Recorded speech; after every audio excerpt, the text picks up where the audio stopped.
In this video, I will solve your doubts about how to use admin commands in Blox Fruits and whether or not it is possible to do this. When you join Blox Fruits on any platform, you will be able to type out specific commands by using chat.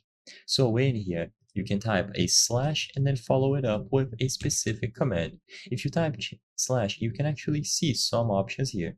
So for example, slash emote and so on.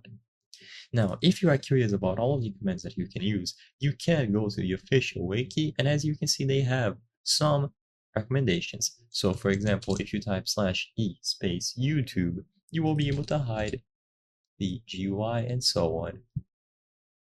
Now, the difficulty with this is that they do have admin commands listed, but as you can see, what they have to say is that these commands can only be used by admins of the game.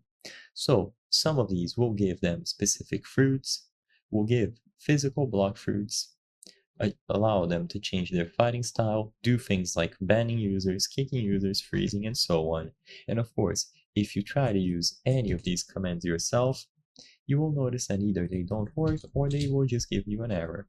So sadly, as it stands today, these commands are not meant to be used by normal players. Even if you have a private server, you will not be able to use them because, as it says right here, these are intended to be used by admins of the game. The purpose of this video is not to spread misinformation, but to let people be aware about the limitations of using commands and how these abilities and commands are not meant for average users to use. You can only use ones that you see here under default and VIP/private server commands, and anything else is going to be limited. So keep that in mind. The purpose of this video is not to spread misinformation, but to let people be aware about these limitations. If this video helped answer any questions that you had, consider subscribing. As you can see, 83% of the people watching our videos are not subscribed. By subscribing, you can help us from the channel make higher quality videos. Thank you for watching, and I'll see you on the next one.